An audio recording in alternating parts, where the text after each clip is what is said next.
сама-то в это время крутила роман с Григорием Орловым уже сколько времени, да? Это вообще как было при живом муже императора? Человек не так глуп, как он кажется себе или другим. Не так глуп, конечно.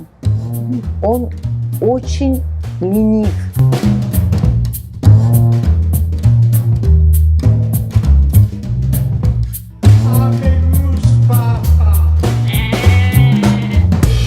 Фейк-ньюс – это яд. Без цвета, без вкуса, без запаха. Правитель для того, чтобы удержать власть, может использовать все средства.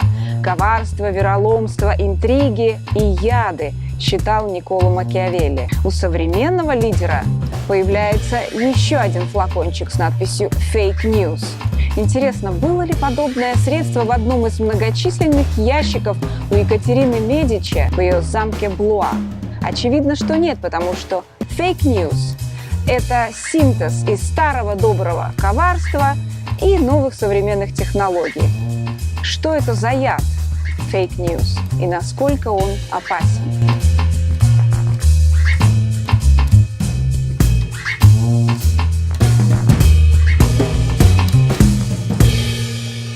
Я сейчас плотно занимаюсь историей, и я вижу, до какой степени наше знание истории соткано из мифов, из лжи, из очень застарелой лжи, такой старой, что она воспринимается уже всеми давно как истина, да. Макиавелли, который лежит как бы в основе политической мысли нового времени и является крупнейшим политическим философом, ну, как вы знаете, он, собственно говоря, был первым человеком, который очень ясно сформулировал, что борьба за власть и осуществление власти, оно должно быть отделено от морали. Это я сейчас огрубляю несколько, но он противопоставил, он очень отчетливо противопоставил образ властителя, который опирается на понятие доблести, от властителя, который пытается быть гуманистичным. Быть доблестным – это не значит быть добрым. И, конечно, высшая миссия правителя в той концепции, средневековой концепции власти, которую он сформулировал, она опиралась на историю, конечно, и Рима тоже, Древнего Рима и тех образцов, которые мы знали. Можно быть жестоким, беспощадным, доблестным, харизматичным. И, что самое главное, ты следуешь своим интересам, а если ты следуешь своим интересам, и это интересы, связанные с удержанием власти, то таким образом ты должен смело опираться, без колебаний, в том числе и на инструменты лжи, манипулирования. Я вот, например, сейчас занимаюсь, 1760-ми годами, занимаюсь Петром III. Этим несчастным, значит, немецким принцем, который проправил здесь полгода, которого свергли и убили, и который вошел в российскую историю как совершенный придурок, идиот, над ним потешаются, его презирают все.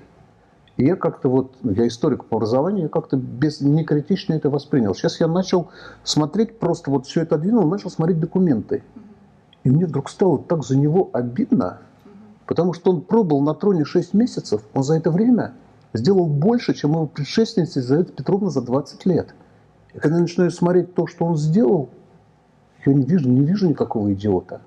Я вижу оболганного и оклеветанного человека. Смотрите, он за короткий срок он прекратил бессмысленную кровопролитную войну, которую развязала Елизавета. Да, 7-летняя война была ради австрийских интересов. Он ее прекратил, она была не нужна. Он упразднил тайную канцелярию. Отменил это слово и дело, по которому, так сказать, здесь хватали на улицах, таскали в застенок и пытали. Он сказал, в России этого больше не будет. Он объявил вольность дворянству, оставив за дворянством только одну обязанность – образовывать своих детей. Он открыл кредитный банк и первый в России начал выпускать бумажные деньги. Это был огромный рывок финансовый. И так далее, и так далее. Его вина в том, что он был слабохарактерный и доверчив. Когда ты читаешь записки Екатерины, да, его жены, которая жалуется, какой он был, как он ей изменял, с фавориткой открыто, как он ее оскорблял, как он ее обижал, как он ее окружал шпионами. Ты страшно сочувствуешь, потом думаешь, стоп, стоп, стоп. А ты сама-то в это время крутила роман с Григорием Орловым, уже сколько времени, да? Это вообще как было при живом муже императора? А ты с самого начала плела заговоры против собственного мужа. Почему он должен был тебе доверять? Ну, в общем, какие-то вот... И все, что все эти легенды, все эти мифы про Петра Третьего, они именно Екатериной и в ее время и созданы. Она подобрала все его начинания, она их потом все присвоила себе. Значит, его за это удушили оружейным ремнем. Его еще посмертно опозорили, сказали, что он умер от геморроя. Ну вот вся история, не только российская, наполнена вот этими страшными историческими фейками.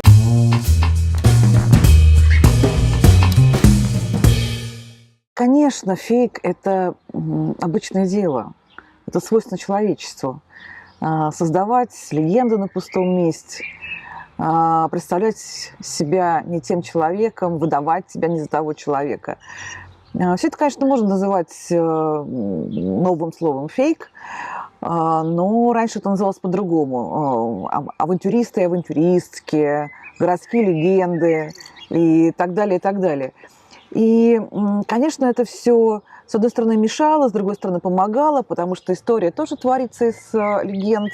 И все-таки важная движущая сила истории, то, что мы любим в ней, это авантюристы и авантюристки. Любой возьми приключенческий роман, не знаю, возьми «Три мушкетера», там же фейк на фейке, фейком погоняет.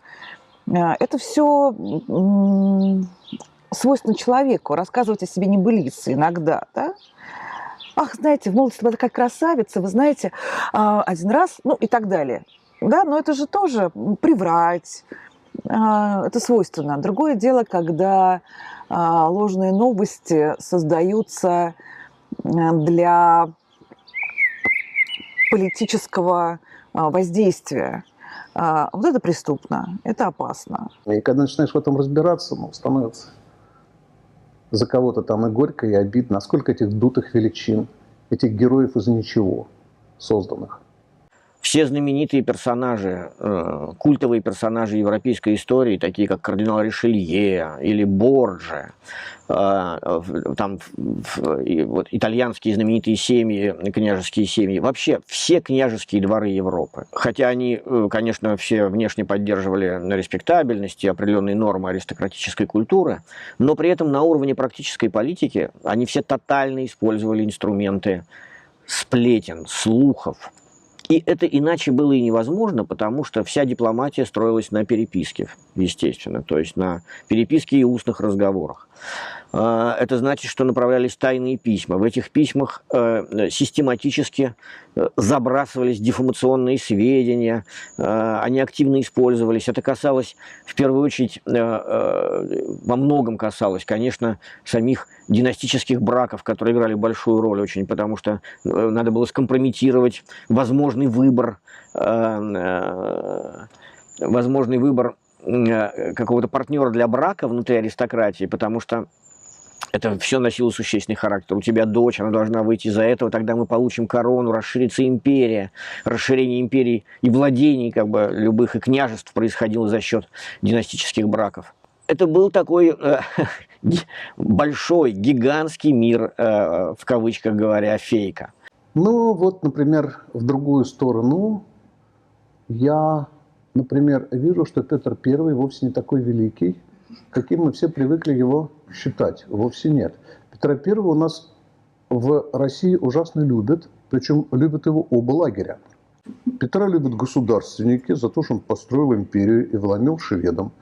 Петра любят либералы и западники, потому что считают, что он повернул Россию лицом к Европе. Потом начинаешь разбираться, и ты видишь, что этот человек в течение десятилетий насиловал, мучил эту несчастную страну, перегубил кучу народу, изрубил леса, потратил десятилетия на то, чтобы, значит, создать никому не нужный Воронежский флот. Десятки тысяч людей там погибли. Потрачены это огромные деньги. Этот флот сгнил и выйти никуда не мог. Этот царь, который, значит, за каким-то чертом, значит, начал на русских людей нахлобучивать неудобную, тесную иностранную одежду, брить бороды, парики надевать и так далее. То есть он Вот КПД Петра I составляет, наверное, 1% на те расходы и на те усилия, которые, значит, он потратил. Ну, он вот великий. Доверие между любым политическим партнером легко подрывалось за счет слуха и приводило к каким-то нападениям, взаимным истреблениям. И, собственно говоря, большинство военных конфликтов на территории Европы и начались в средние века и в начале нового времени. Они все начинались с неправильно понятого слуха или там специально созданного слуха, который был направлен на то, чтобы раскачать ситуацию.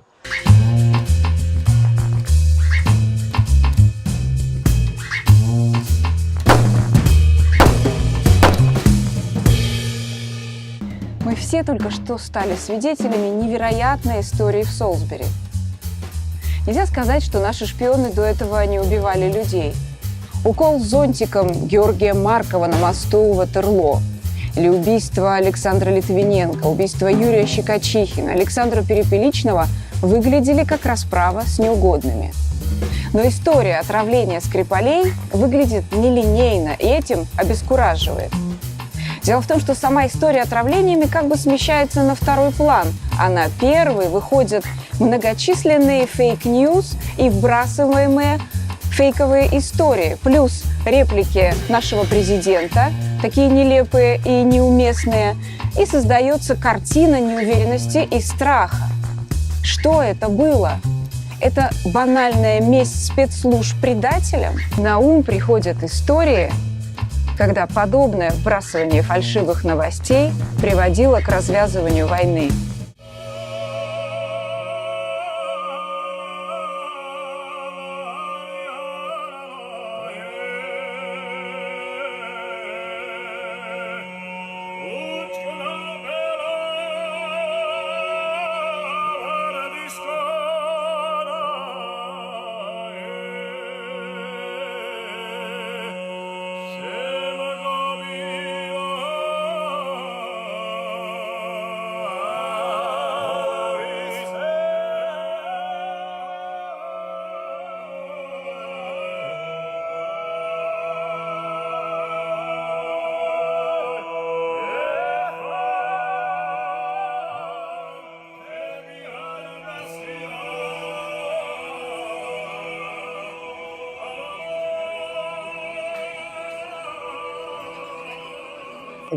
Кто-то это хочет видеть и видит, а кто-то не хочет не видеть, кто-то вообще совершенно ничего не понимает. Но когда это однозначно, когда человек врет, происходит огромная катастрофа. И это как бумеранг, это разрушает самого человека, который лжет.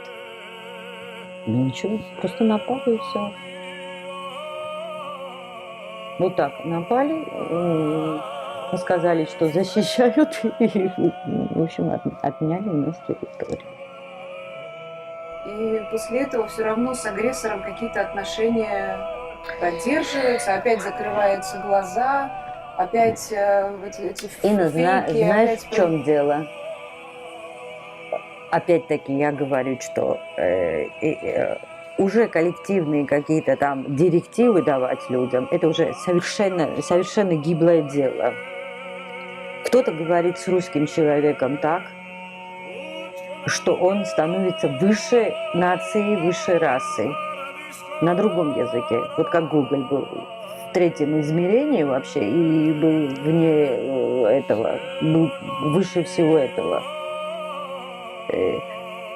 Если на таком уровне кто-то что-то делает, это другое дело. Всегда может быть какая-то попытка. Я не знаю, о чем они говорят, кто с кем о чем говорит. Я же не знаю. Мы видим после этого какие-то последствия, или такие, или другие, или что в этом роде. Если так, то все будет по-другому. А если нет, конечно, все будет продолжаться вот так же. Вот эти фейк-ньюс, которыми Россия вскармливает свой народ, и которому так верит народ и поддается, Вот, ну что это такое? Ну, это трагедия человека вообще. Это трагедия любого человека, не только русского. Это жить во лжи все время и верить в какие-то... Человек не так глуп, как он кажется себе или другим. Не так глуп, конечно. Он очень ленив.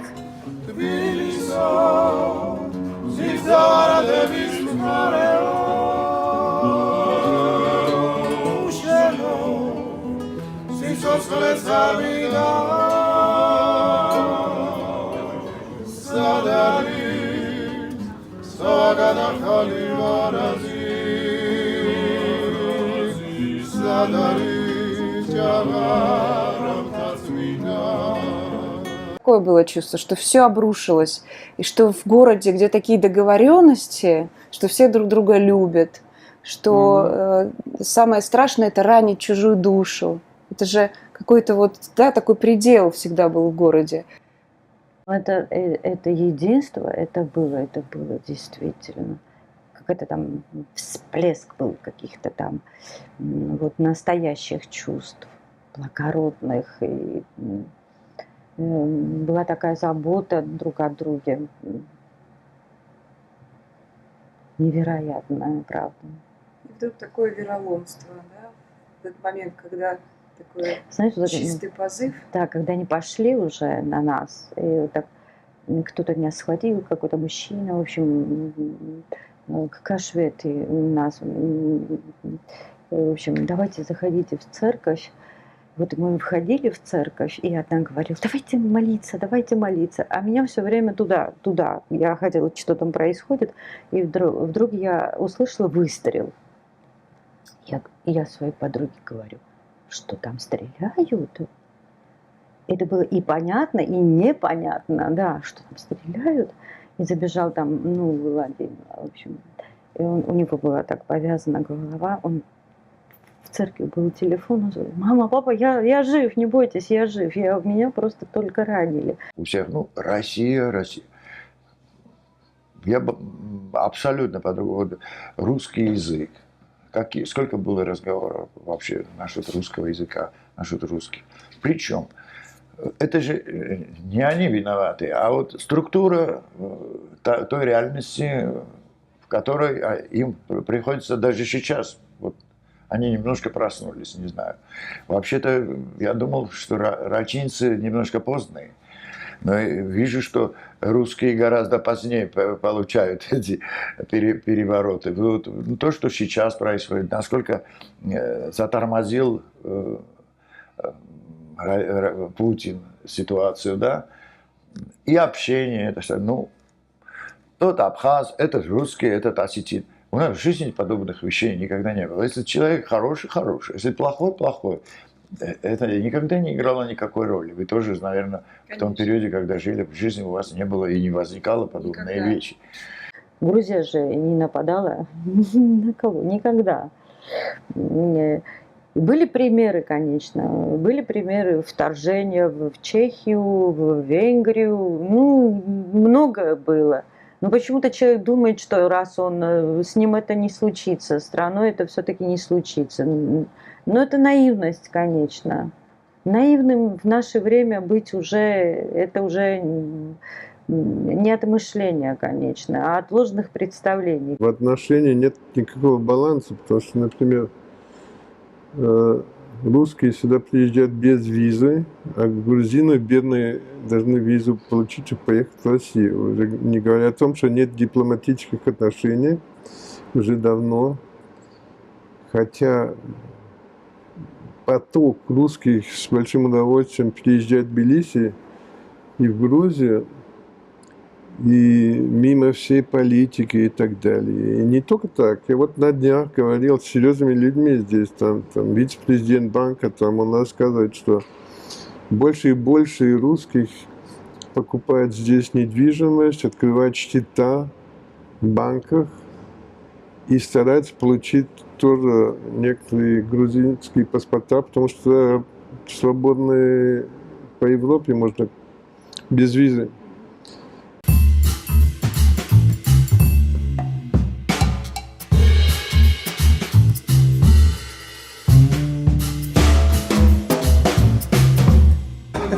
действительно фейковые истории и фейковая жизнь, она становится настоящей, и она подменяет собой настоящую жизнь.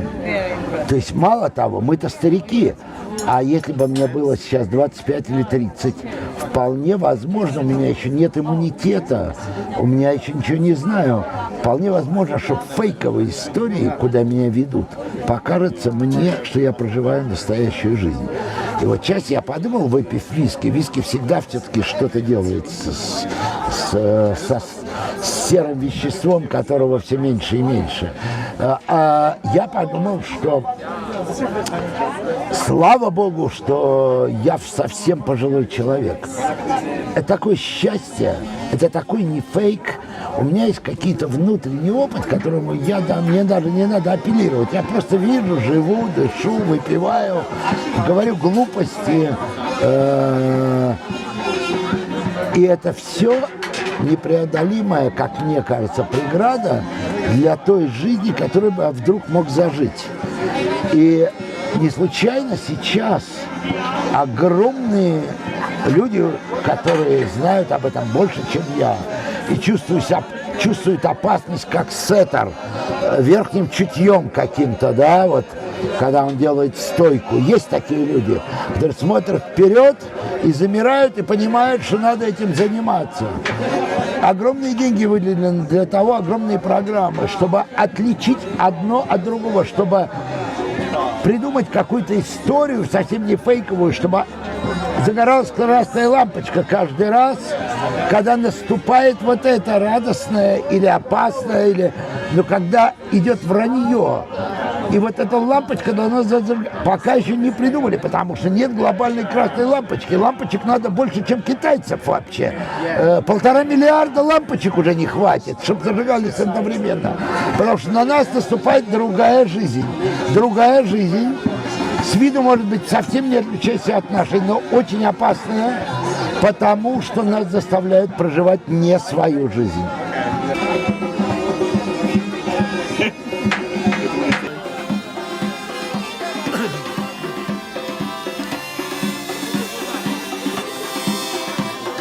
В современном цивилизованном обществе возврат к средневековым методам правления осложнен выстроенными институтами и противовесами. Распространение лжи – опасное дело для власти, которая находится под контролем общества. Российская же власть стала на этот опасный путь, и путь начался с уничтожения свободной прессы и конкуренции. Что может вырасти на такой почве? И не является ли распространение фальшивых новостей, которые плодятся с такой скоростью и распространяются, как поганки, признаком гниения и разложения современной российской власти?